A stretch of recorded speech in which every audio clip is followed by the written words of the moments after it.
Hey, what's going on YouTube? As I was thinking about last night's 8th anniversary live stream for Final Fantasy Brave Exvius, I got to thinking in particular about what I think was some of the most exciting upcoming content that they previewed, and that was this slide right here.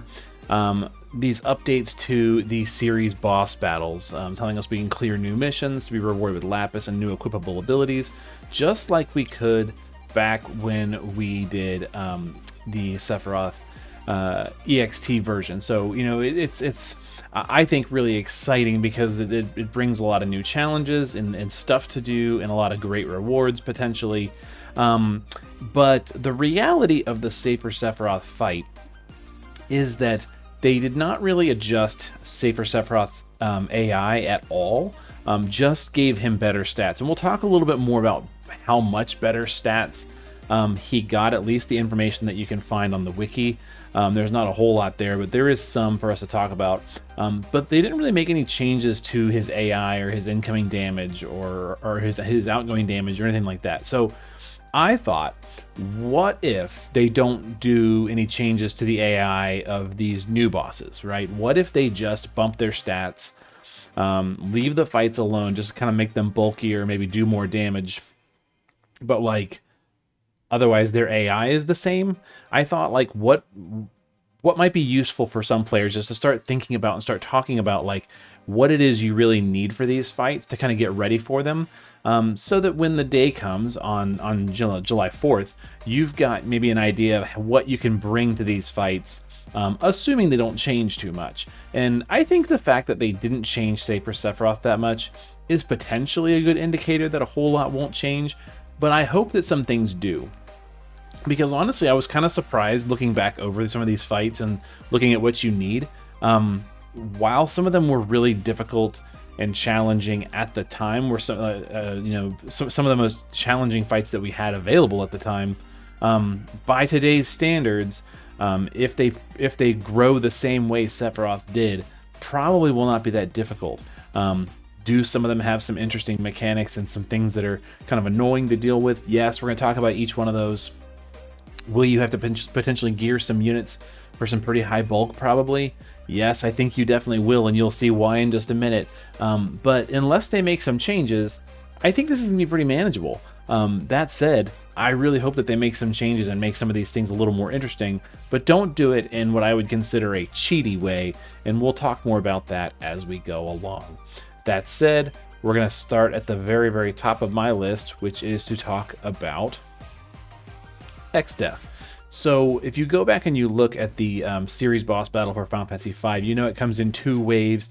You fight XDeath and then Neo XDeath. And here's what you needed for XDeath. XDeath was a human plant enemy. It had no inherent weaknesses or resistances. And it was immune to defense and spirit breaks. So you pretty much had to only break its attack and magic and then buff your own,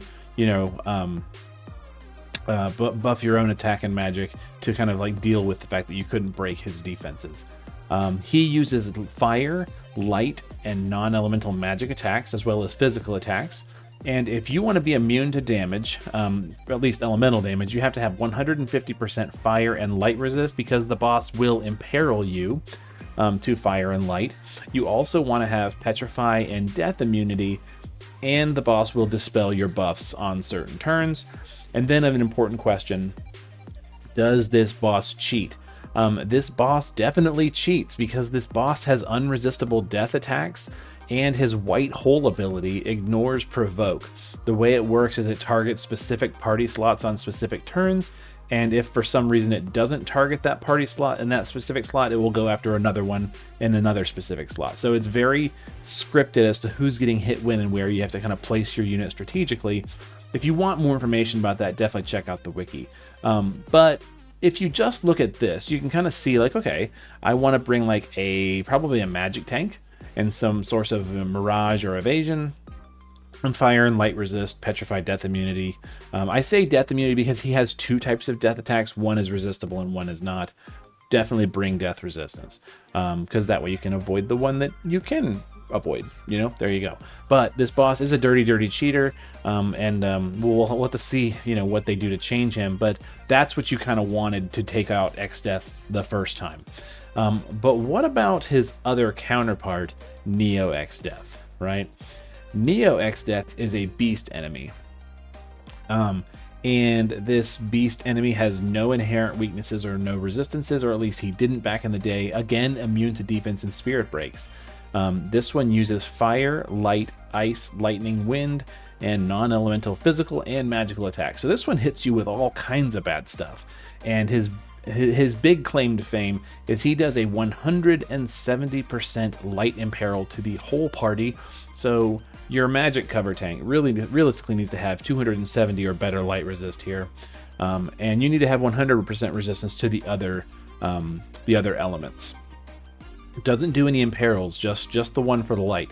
You also want to have status ailment immunity for the whole party, preferably from an item, not from a buff, because this boss will dispel your buffs, and he will hit you with all status ailments. Big question, does this boss cheat? Yes, this boss does cheat because, again, the attacks ignore provoke, and the boss also has undispellable buffs and damage over time spells. Depending on how you look at it, maybe damage over time spells are cheating, maybe they're not because of how they work. You know, good mitigations should definitely help. But still, 270 light resist with modern units, not that bad, considering you've got some units that can put up a 200% buff on their own, not to mention what you can easily gear with. So, you know, I still think pretty manageable, but unless they change the boss's AI, it's going to get a little hairy, especially with some of those attack ignoring provokes, or provoke ignoring attacks, like Vacuum Wave, Rampaging Void, the Dispels ignore provoke, and it can get a little nasty if you're not prepared for it. So we definitely want to prepare, hence this conversation. But that's Exdeath, right? Exdeath and Neo Exdeath you fight together. The next one I want to talk about is Vlad. Here's Vlad, right? Vlad's enemy sprite, one of the best in the game for sure. Vlad is a demon enemy, and Vlad back in the day had 25% omni resist and immunity to all breaks. So no weaknesses, 25% resistance to everything else. And really Vlad only uses like dark physical attacks and a ton of non-elemental magic, like so many, like there's like 15 different entries for non-elemental magic attacks. So if you just gear for like Mirage or 100% dark resistance, you're pretty much going to be okay with a lot of the dark damage. But you do have to deal with like the incoming non-elemental magic, which is pretty much going to mean you're going to want a solid magic tank.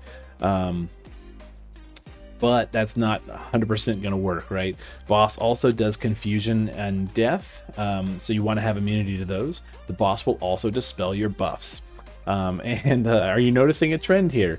Does this boss cheat? Yes, this boss cheats. It has HP barriers, and if you don't play with the mechanics of the fight, the boss will have 100% immunity to damage. So that's kind of nutty. The way you deal with that is by hitting it with fire or light, fire or ice attacks 2 turns in a row, and then its mitigations go away. But the boss will also ignore cover, and that cover ignoring attack is a non-elemental magic attack, so that is really bad. Also has unresistible death mechanics. Also, the boss can heal itself, so it does do a lot of kind of cheaty things that you want to be prepared for. But the biggest deal with this one is just that it does throw tons and tons and tons of non-elemental AoE magic at you, and there's really nothing you can do about it except for put up mitigations and have a good magic tank. But sometimes not even then. So like there's lots of weight. You're going to have to build some bulk on your units, I'm guessing. Otherwise, you're probably going to get wiped. But, you know, again, there's lots of ways to get demon mitigation. There's lots of ways to get, you know, bulk on your party. Shelga +3 exists. You know, we can do stuff like that. Runda exists now. Abigail exists now. Lots of ways to get mitigation on your party that we didn't have before. There's Vlad. Now, this next one's going to be really fun. So the next one we're going to talk about is Kefka. So Kefka is broken up into 4 parts. You start out with the bottom part of the statue, tier number 1. All of Kefka's boss battle fights are against a human enemy, and statue number 1 has 50% earth resistance, is weakness to fire, water, and wind at 25%, and is immune to defense and spirit breaks. It uses earth elemental attacks, non-elemental magic, physical attacks, and you need about 150% earth resistance because the boss will imperil you. You also want to have petrify immunity. This is the only boss that does not dispel your buffs. Actually, that's not true. Tier 3 does not dispel your buffs either. But yeah, tier 1 does not dispel your buffs. And does this boss cheat? No, this is one of the most straightforward bosses. Doesn't really do anything. It's only got like 4-turn rotation, unless they adjust it. So this one's pretty straightforward, also pretty squishy. But of course, that's not the only one we're gonna be dealing with. We gotta go on to stage 2, and the boss gets a little more complicated. This one's also a human, okay? This one has no resistance, or it didn't back in the day, with 25% weakness to ice, thunder, and dark. Notice those are different weaknesses than the other boss, so you gotta kind of be flexible, right? Again, immune to spirit and defense breaks. This one will use dark, thunder, fire, light, ice, and non-elemental magic. It uses physical attacks against you as well, and the big shtick on this one is that it uses a lot of fixed damage attacks. You also want to have 100% elemental resistance to pretty much all of those elements, because you will just be like hitting you with like various like spells and stuff, but doesn't do any imperils. Also will hit you with poison, death, stop, petrify, silence, sleep, and confusion. So you want to have a source of all that, and the boss dispels your buffs. So using something like Melissa, you know, since you'll get dispelled, you might have to reapply that. Still, I think Melissa is going to be a great option here. And maybe that's cheating, right? Maybe using something like Melissa or Sylvie makes something like this super, super easy. We'll see. Does this boss cheat? Yep, because of the fixed damage. Fixed damage can be certainly a little tricky for some players if you're not sure of how it works or how to deal with it. He also will reflect himself, so if you're actually casting real magic on him, you could get it bounced back on you, kind of cheaty. But the biggest issue is that this boss has re-raise, so like, you know, you kill it, you go through all the trouble of killing it, and it has re-raise, and it just brings itself back, and you got to do it again. So that could be potentially irritating depending on the challenge missions that they give us. Like, you know, if they say you got to do the whole thing within 25 turns and you waste a bunch of turns because it re-raises itself, like that's going to be really annoying. Make sure you get ready to deal with that with like a perfect dispel or something like that. But there's statue number 2. And then, of course, it gets a little more complicated with statue number 3. Statue number 3, again, a human enemy. This one is 25% resistance to everything and has immune to defense and spirit breaks once again. This one uses wind, fire, and non-elemental magic, physical attacks, and it will imperil you to the fire and light. Actually, sorry, fire and wind. Let me fix that really quick. Fire and wind, see, it will imperil you, so you want to make sure you have some resistance to fire and wind. Also will hit you with silence, blind, and sleep. This boss does not dispel your buffs, but does the boss cheat? Yep, it does. Despite the fact it doesn't do a whole lot else, it will heal itself every turn. So, you know, depending on how much that healing is and how much how much health the boss has, that could be really annoying. But, you know, back in the day, it still wasn't that bad. The first 3 phases were really pretty straightforward, depending on, you know, what modern units you had at the time. But where it got a little more interesting was Kefka. So we're going to go ahead and talk about Kefka here. Let me get the 3 statues out of the way, because, you know, you definitely take them out on your way to fighting Kefka. And here he is, ready to dance mad all over us. Kefka. So Kefka is, again, human enemy, has 50% dark resistance, or did back in the day, has no weaknesses, and is immune to defense and spirit breaks. Uses fire, ice, thunder, non-elemental magic, physical attacks. You want to have 100% resistance to everything because he does not imperil you. So really, fire, ice, and thunder is good to go. But pay attention, right? So you had to have fire, water, wind, ice, thunder, or no, sorry, earth. Starting over. You had to have earth, dark, thunder, light, fire, ice, wind. Right? That's 8. That's 7. What are we missing? We're missing water. The only thing he does not hit, that one of these bosses does not hit you with, is water. You want to have resistance to pretty much everything across the board, right? Just water is the only thing we're missing. And he again does status immunities. blind, silence, confusion. We want to be immune to that. He will dispel your buffs, so there we are again. And does he cheat? Yeah, he's got undispellable mitigation buffs. He's also got damage over time. He puts the entire party at 1 HP multiple times throughout the fight, including the very first turn as a preemptive attack. He will also counterattack you, so if you don't heal that right away and get ready to deal with the fact that you have no health, you will get wiped. He also ignores provoke with several of his attacks, and it will often attack the highest stat character, so like whoever has the highest defense, spirit, attack, magic, whatever. If you want more information about that, check out the wiki, but unless they change him, these are the things that this boss did back in the day. And, you know, at the time, it was really, really challenging. By the time Neovision units came out, you know, you could wipe this out pretty easily. But there's Kefka. And probably, in my opinion, one of the most fun series boss battle fights. Not only is the music fantastic, but just the whole theme is really cool.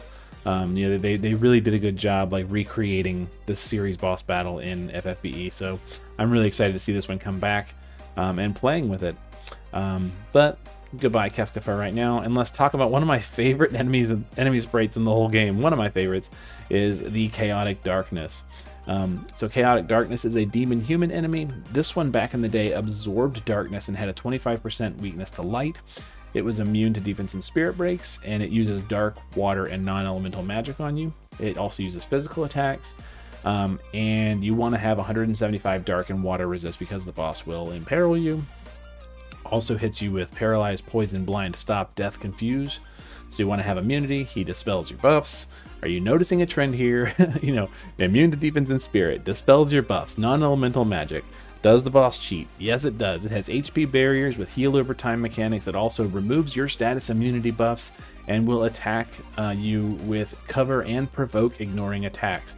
So this one was a little nasty back in the day, but you know, not impossible. Just if you weren't really prepared for all the stuff that it did, in particular that non-elemental magic and just like the constant like barrage of non-elemental magic, it was pretty rough. But again, if they don't change it, to make the damage like really ramped up, to make the health really ramped up, to make maybe the AI a little bit different, then I think a lot of these are going to be pretty easy, other than like turn count missions and stuff like we got with Safer Sephiroth. And so I want to talk about that for just a second. Like I said before, Safer Sephiroth came out, when